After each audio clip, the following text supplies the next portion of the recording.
welcome to my channel. I am Andrea and this is Beyond the Pink Door. So I'm here with a makes video, can you believe it? It's so long since I did a makes video. I think the last one was for when I went on holidays in June. So I've made a few things since. I've gathered together some of them. I've made other stuff, but it's just not seasonal at the moment. So I made the world of Atelier Jupe caftans, the Lynn caftan, made loads of those. Possibly had them in the last video, can't really remember. But anyway, I've gathered together what I've made recently. And if you watch me on the live on a Sunday, I think you've seen all of these. I'm glancing sideways because I have them all on a chair. I think you've probably seen most of these. So I love to make a new pattern when it comes in. I love to try out a new fabric. I mean, I gain with a piece of clothing, but I also always feel that it makes getting ideas for the fabrics an awful lot easier when you see a garment made up in it. That definitely works for me anyway. So this is my second time to make the video today because the first attempt, it was really sunny and I had very strange lighting. I didn't think it was so bad until I looked at it back and it was really strange. So what I'm wearing today is one of my makes and I'm going to tell you about it further on in the video because it ties in with the other ones that I've made, because you know what I'm like, I make lots of the same pattern if I like it. And I'm going to start with the first pattern that I really love, and I think it's the last of these that I made, and I did make a few of them. So now I'll get my chair into a better position. So I'm going to start with the Atelier Jupe Olivia blouse, which I have made a few of. And actually what's interesting is when I make these out of viscose, which I've made a few times, I love it. I've made it this time out of a Lady McElroy lawn, and funnily enough, even though I made it the very same, it fits the same, but it feels too short. How weird is that? And I've put it up against my other ones and it is the same length. I just think that's really weird. So if anybody has any reasons why I would feel that, pop it into the comments. So the Olivia blouse is an Atelier Jupe pattern which I thoroughly love. It's got a placket down the middle that you can barely see because it's on a busy fabric. It's got raglan sleeves and it gathers into a little collar. Now it's more of a stand, it's very shaped, so it's not one that kind of stands up. It's beautifully drafted, so it lays just against your skin. Almost feels like an outward facing, if that makes any sense. Comes together really easily. It's gathered into a little cuff that doesn't have any closings, no buttons, no nothing. I did actually put buttons on this one. I've made a few. I haven't put buttonholes. Generally I find with these Olivia's, I can put them on over my head. I don't need to open the buttons, so I don't bother putting buttonholes in. But I think I went all out because I found these lovely buttons in my mother's box of buttons. Am I getting the button at all to the camera? Oh, there it is, yeah. So, and my mother was into recycling before recycling was a thing. I think it was something of that time. Where if we were throwing out any clothes, because in that time you didn't recycle them into recycling bins, they just went into the bin, or she used them as dusters, or my father used them as like rags in his workshop. So yeah, they were always kind of used. I actually don't remember my mother throwing them into the bin. We had younger cousins who got our clothes handed down and we just basically wore our clothes to death, didn't we? But when there was a piece of clothing that had nice buttons or zips, she took them off. Now sometimes they were just like there was some pieces of fabric stuck still to the buttons. They were just hacked off with the scissors, popped into a box, which was not a sewing box, it was just an old tin of biscuits. But anyway, I went in and I found these buttons, and I think actually that I like the buttons so much I justified them with a buttonhole. So yeah, this is a Lady McElroy fabric called Dip in the Lake. I think I'm sold out of it. I got it in a few times and it's sold out. It feels a little bit short. And when I tuck it in, I like to kind of blouse out my tops, and it just feels a little bit short. So I mean, if it's short on me, it's going to be short on you. If I wear it over leggings, it definitely feels too short. So yeah, funny that. So that was the last one of those I made. And then I went on to my new obsession of Atelier Jupe patterns. I had seen, when the Olivia blouse came in, I had looked at the Charlie jumper, and it didn't excite me. I just thought, it looks nice, I'm sure it's beautifully drafted, I might try it. And then Judy from Running So and So actually made one, and I thought, oh, that's actually really nice. That's got balloon sleeves. So I looked at the pattern more. Isn't it funny like that when you see somebody make up a pattern that didn't really strike any interest in you, and all of a sudden you think, oh, I like that, and then you make 4. Actually, I've made 5, and I'll definitely make more because I want to make more wearable clothes for this winter. I don't make a lot of bottoms, so everything I'm going to show you now are all top garments. I'm quite a boring dresser, to be perfectly honest. I like my leggings and my jeans, and I wear different jumpers and tops and cardigans, and I layer it all up. Or the other winter wardrobe essentials I love are a pair of tights and a sweater dress. And that's primarily because when I'm working, there's no glamour to it. There's cutting out, there's lifting rolls of fabric, there's taking in deliveries. So there's no point in me dressing up all nice in this lovely dress and a pair of tights, because a delivery could come in at any time and I have to be almost upside down in a box, carting things in. Could rain at any time, we're in Ireland. So I'm going to make it my objective this winter to make clothes that I'm going to wear, and then I'm going to keep going to my wardrobe to take them out. So once I have leggings and jeans, and I've got my favourite jeans, I do need to make some more leggings. But yeah, my sweater dresses from last year, they're pretty worn out because I wore them. I actually put some of them into the recycling bins lately because they'd gone all bobbly. And if I didn't do that, I would still pull them out this winter, bobbly or not. And I've loads of access to fabrics. I love making sweater dresses, so I thought, unless I kind of get rid of them, I'm going to keep reaching for them. And there's no need. I need to make new ones. So they weren't even good enough to go to the charity shop. They were just very bally and bobbly. You know the way they go. So that's my plan for for the winter wardrobe. So I'm here to show you all the ones that I've made, and now I've already talked about my plans. So let me see, which one was my first Charlie? Oh yeah, okay. So this was my first Charlie sweater, and it's out of a lovely knit. I have it in a few different colours in the shop. This is the petrol one. So the Charlie has a lovely neckband. It's not too high, not too low. It's like Goldilocks porridge. It was just right. It's got a gathered sleeve into a cuff. The sleeve is actually voluminous enough to be gathered and be a feature, but not voluminous enough that you struggle getting it into a jacket. There's no gathering up here, so it's a very manageable bishop sleeve. It's got a band at the bottom, and it's just a lovely sweater with a bit of a kick at the sleeve. I really like it. As I say, I've made 4. I made one for Keris from the pink version of this fabric. She really likes it. I measure up to a size 38, but I always find a 36 fits me better. So I got Keris's measurements and I made her the smallest size. Now she did measure up to probably a size smaller, but I still made the smallest size, and she likes it and she's worn it, so that's really great. So that was the first one. The second one I made was out of this sweatshirting. Now I will put in pictures as I go. This is a lovely fluffy back sweatshirting. I have it in this colour and in a blue colour on the website. I just happen to have the perfect cuffing, so I used that on it, just why not. There was enough on this roll to do the cuffing and the bottom band, but not enough for the neckband. And it just didn't justify opening a second packet, so it's a poppy cuffing that comes on a roll.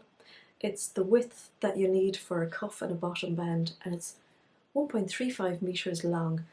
Not enough for neckband cuffs and the bottom band. They were too wasteful to use it on the neckband on a second one. So yeah, I used the fabric itself, and I don't think it looks weird. I think it works. Now, I don't reach for that one as much, but I'm going to make it my plan this week to wear it. I'm finding that I'm going for my knit fabric ones much more. And when I say knit, I mean, you know, these kind of sweater knit fabrics. So here's the next one that I made. This one is from the textured cotton fabric from one of the last subscription boxes. We had it in 3 different colours. I made this because I couldn't resist it. I knew it would be lovely. I really like it. I've worn it a lot actually. I was wearing it earlier on today. I wore it for the first take of this video. And yeah, it's lovely. We had it in a different colour as well, like a coral pinky colour, and I made Keris a pearl cardigan, so I don't have that here to show you. So that was another make that I made this month as well. And this is my favourite one, I think. So I was out shopping one day and I saw a cardigan in a shop window. I took a photograph of it and I will insert it here for you so you'll see where I got the inspiration for this, because you're probably thinking, why? Why did she put that cuffing on the neckband? So this is a really lovely interlock knit. It's so soft and snuggly. This is the ecru version, and I have a grey version too that I'm very tempted to make one out of because I wear this so much. So the Charlie has a V-neck version as well. So I used the cuffing. I will say I cut the cuffing out wrong the first time, which was a pain because I had to unpick it. Then I inserted it wrong the second time. So on third attempt, it turned out pretty good. It's years since I did a V-neck and I was really happy because my stripes lined up. I had thought about putting it on the cuff, but I thought actually that would be a bit of overkill, and I thought, no, the neck is actually enough. So this goes into the wash, and this comes out and gets worn with either leggings or jeans. And it's that sweater that I go to, you know, in the mornings that you're feeling a little bit tired and you just need a bit of coziness and you want to wear something really comfy. Now, I'm really lucky here that, of course, I'm working from home, so if something really gets on my nerves, like some clothing can just get to me, especially if I'm feeling a little bit stressed, and at least I can go and change. And if I had to change, I would grab that jumper. So, yeah, I love it, love it. Then there's a couple of fabrics that when they come in, they just talk to me, and I just think, okay, please make me into an Audrey top. Oh, this was just, I thought, a match made in heaven. This cute cotton jersey, it is just so cute. I made the one with just the tie. I actually thought I had cut the one out with a bow. I went to tie it up and of course there wasn't enough fabric in it, so then I realised I'd actually used the wrong pattern pieces, but you know, it's still cute. I love it over a pair of jeans, and I love it with the Blackwood cardigan that I was about to show you. So they go really lovely together. I think I'm going to get lots of wear out of this because I just feel it's just such a cute look. So this and a pair of jeans and my Blackwood cardigan, and I just feel kind of put together but nicely casual as well. So I love that. I have a sew along done for the Audrey top, so if you're looking at it going, oh, I had awful trouble with the neckline on my Audrey top, then pop onto my sew along because I have a little change that I make to the shoulder seam of it and it makes it sit lovely and flat.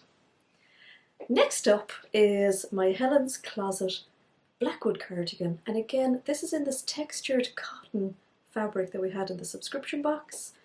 I've made View A, I think, so it's the one that goes below my knees or thereabouts. I have made another one in the shorter version, but I don't like it. I don't like the length of it on me. It kind of just goes to the wrong part of me and I don't like it at all. I made a size 12. I think I could have made a 10 just by looking at Blackwoods on other people, but I went for the 12 because I wanted to like wrap it around myself a bit more. And the Blackwood doesn't always close at the front. Now this is very stretchy fabric, so it does actually, if I'm feeling a bit chilly, I can wrap it around. And I have done the very unglamorous closing with a safety pin. Hands up, I've done it. But you know, when you're cold, yeah. So that cardigan has been worn so much already, and I think just the navy is just such a great colour to go with all my colourful tops. So yeah, it's really lovely. Then I began my next obsession. So my current obsession is the Atelier Jupe Emma blouse. So when I saw sneak peeks of this, I just thought, I need you, I need that pattern, I need to make one. I loved the look of certain parts of the Tilly and the Buttons Marnie blouse. I just felt, even though I've seen amazing versions on people, I didn't like all the bells and whistles for me. I just thought it was going to be too much overkill for me. So when the Emma came out, I thought that actually has all the elements of the Marnie that I like. So I begged the girls at Atelier Jupe to send me the PDF of the pattern before it was released, because I just had to make one. I was just gagging to make one, and I haven't been like that about a pattern in a long time, where I've seen it and I've just thought, right, get me that PDF. So it has been made 3 times by me already. So this is my first one. This is made from a cotton lawn, and I just felt I hadn't done pin tucks in a long time, so I thought if I make it out of cotton lawn, it's going to be a pleasurable experience. So details of the Emma blouse. Pin tucks, really, really nice. The yoke is quite long, so it hits just above the bust. So the last pleat of the tucks covers over the seam between the lower part of the bodice and the top. It's slightly gathered here, gathered where it looks really nice and not too balloony. Really, really cool. Lovely sleeves into a cuff. The cuff is a closed cuff, so there's no buttons, no placket, no nothing. And it's nicely gathered. Again, like the Charlie jumper, it's not got like masses of gathers either, so it's very wearable. And no gathers up here either. It's got a little slit at the back here, and it's got a hook and eye, and that's how you get in and out of it. And it's got the loveliest little collar, which has a collar stand and then a little frill. It's really comfortable to wear. I don't feel at all choked up in it. There's lots of room in it, and I'm able to do this because I'm wearing another one. So I made another one out of an Atelier Jupe fabric. I actually, when the fabrics came in, I found it so difficult to choose one fabric because I liked them all, and there's actually quite a few of their fabrics made up in the Emma blouse, so you can see exactly what you're going to get. I was very tempted to make the one that it's got on the pattern packet of the Emma, but it was quite similar-ish in colours to this one. And plus I wanted to see what another fabric looked like in it. So I decided then that I would make a dress. So I lengthened the pattern. And how I lengthened the pattern was, I've made a lot of the Lynn caftan dresses. And I used the Lynn caftan pattern to judge how long to make it and how it would fit. And it actually worked out a treat. So I'm going to stand up and show you. So it's this beautiful Atelier Jupe viscose. It worked out really well with the pleats. I didn't have any problems at all. They pressed in really well. So the Atelier Jupe viscose, it's quite a weighty viscose, so it feels almost viscose lawn. It's very easy to do the pleats. Really, really easy. So you can see the lovely sleeves on it. And then I don't think I can get the whole length. Oh, maybe. There, you can see the length. It's on my tights. I put the slits up the side like the Lynn caftan, and I put the belt channel around the middle as well. And I think it just gives a better shape. So I'll show it to you without. So if you just extended your blouse pattern. I mean, that would be very comfortable. But on me, it's just a bit shapeless. So I feel I just need to tie it in, give it a bit of shape, and it's a very comfortable dress to wear. Now, I'd like nothing more than to wear this for a day's work. That would be very impractical. You can imagine a lorry turning up outside and having to unload a pallet.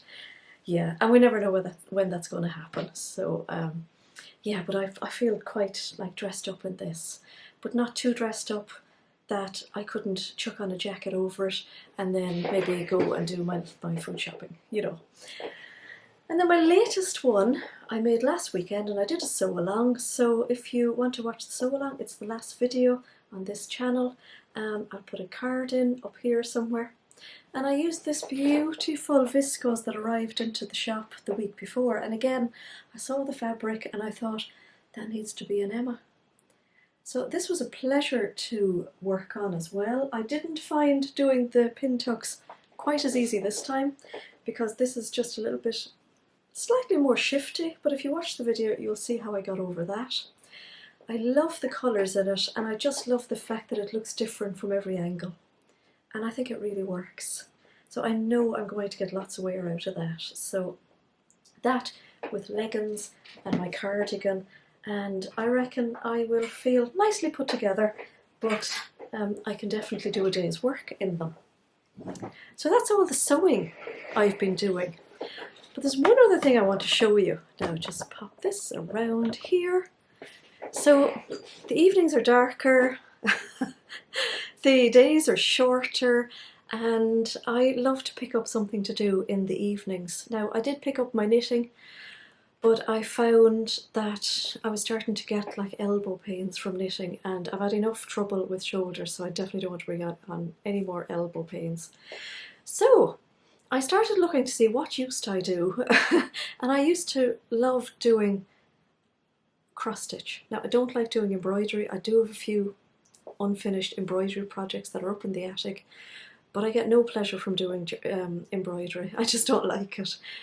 But I do like doing cross stitch. So I went looking for cross stitch, and I came across a lovely company in the UK that do a cross stitch subscription box. So that sold it to me, because when we're sending out our subscription boxes every month, I just feel so envious of everybody getting a box, and on the day that they're all arriving I'm so excited that everybody's getting a box, and I'm dying to hear their reactions, but I really want one myself, and I can send myself one.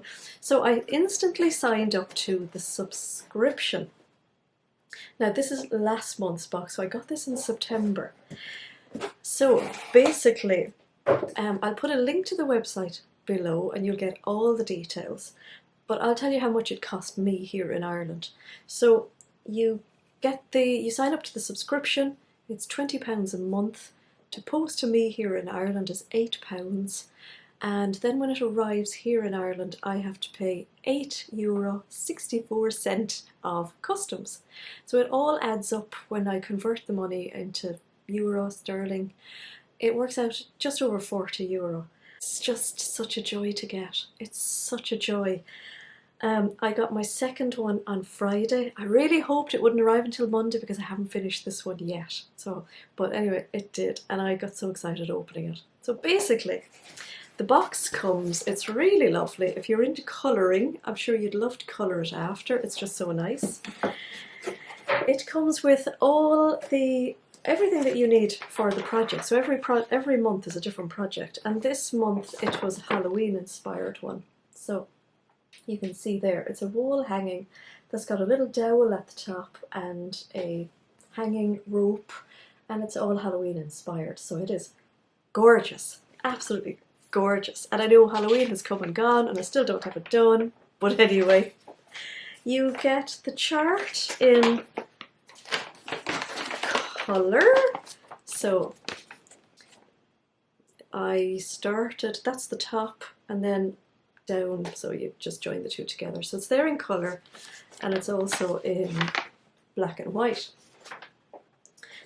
So you get your fabric and you get all your threads. Now this is a mess, absolute mess, and I've realised that I'm not very good at cross stitch.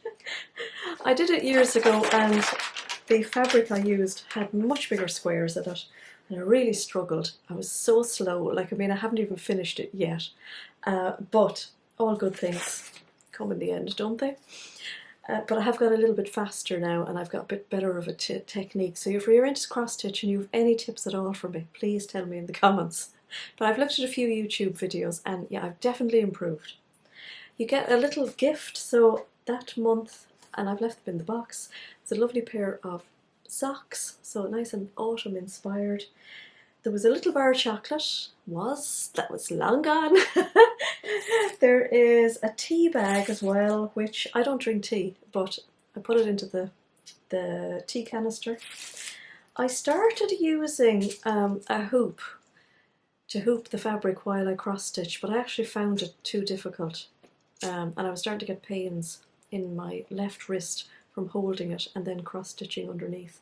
So now I'm just doing it in my hands. So I'll show you the progress. Oops. So I'm almost finished. I reckon tonight I will finish it. So here it is. So there's a really lovely border all around the edge of it, and I just have to finish the border up the top, and then it's finito.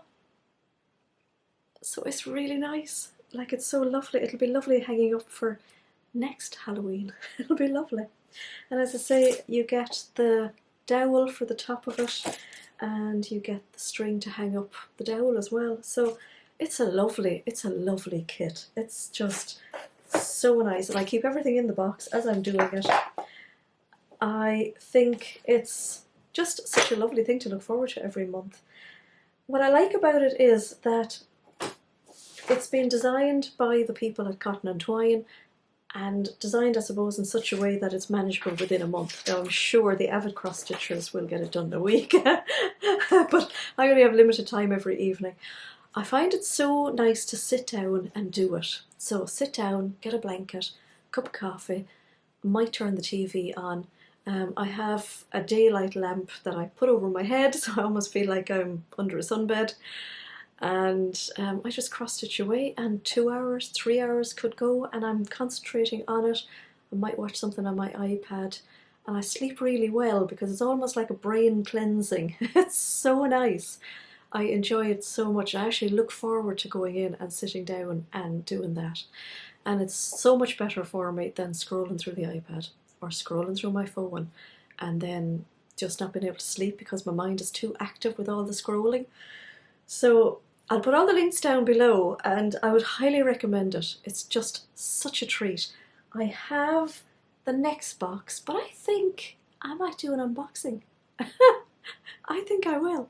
So I hope you've enjoyed my video. It's probably gone on much longer than I expected, but that's just what happens.